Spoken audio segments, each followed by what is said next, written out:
বাপের বাড়ি থেকে পাঠানো এই সামুদ্রিক মাছের স্বাদ পুরাই মুখে লেগে থাকার মতো। তো আপনারা কি এর আগে কখনো এই মাছটা ট্রাই করেছিলেন? আর এই মাছটাকে আপনারা কি নামে চেনেন? অবশ্যই কমেন্টসে জানাবেন। আসসালামু আলাইকুম। প্রতিদিনকার মতো চলে আসলাম আরও নতুন একটা রেসিপি নিয়ে। তো আশা করছি পুরো ভিডিওটা সঙ্গেই থাকবেন। তো এই হলো মাছটা দেখতে এরকম কাঁচা অবস্থায়। তো আমার মা এটাকে কেটে-কুটে ধুয়ে পরিষ্কার করে তারপর আমার জন্য পাঠিয়ে দিয়েছেন।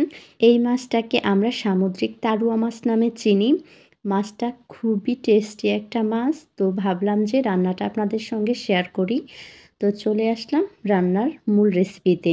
তো কড়াইতে এখানে আমি প্রায় 1/4 কাপ পরিমাণ রান্নার রেগুলার তেল দিয়ে 2 টা বড় সাইজের পেঁয়াজকে ভেজে নিয়ে 3-4 টা কাঁচামরিচও সেই সঙ্গে ভেজে নিয়েছি। তো যখন ভাজা হয়ে গেছে এখানে আমি 1 চামচের মতো আদা বাটা আর 1/2 চা চামচ করে রসুন আর জিরা বাটা দিয়েছি। আপনারা চাইলে ধনিয়া বাটা বা গুঁড়াটাও ব্যবহার করতে পারেন। পার্সোনালি আমি ধনিয়াটা পছন্দ করি না, যার কারণে দেইনি। তো এখন একটু মশলাটাকে হালকা তেলে ভেজে নিয়ে তারপরে এখানে 1 চা চামচের মতো হলুদের গুঁড়া, 1/2 চা চামচ পরিমাণ মরিচের গুঁড়া, স্বাদ মতো লবণ দিয়ে একটু ভালো মতো ভেজে নিয়েছি। তো এই পর্যায়ে 1/2 কাপ পানি দিয়ে মশলাটাকে আমি আরও একটু ভালো মতো কষিয়ে নেব, যাতে একদমই মশলার স্মেলটা চলে যায়। তো এই পর্যায়ে কিন্তু আমার মশলাটা প্রপারলি কষানো হয়ে গেছে। তো এখন আমি মাছগুলোকে দিয়ে মশলার সঙ্গে খুব ভালো মতো একটু কষিয়ে নেব। তো এই মাছটা কিন্তু আমি এর আগেও বেশ কয়েকবার খেয়েছিলাম আমার বাবার উছিলায়। তো বাবা অলওয়েজ এই মাছটা কিনে আনেন।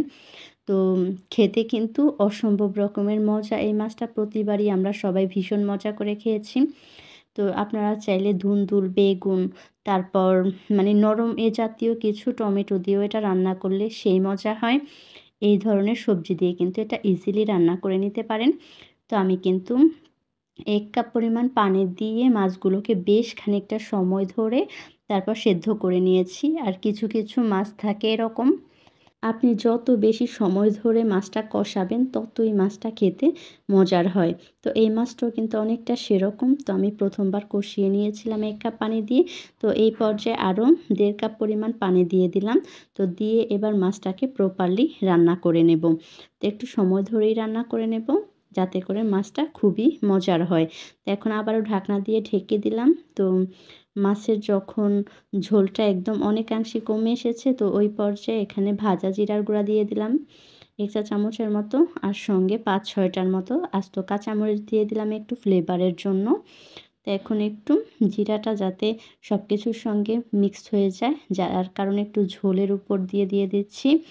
তো এখন উপর থেকে একটু ধনিয়াও দিয়ে দিলাম। তো এতে করে কিন্তু টেস্ট ভালোই আসে।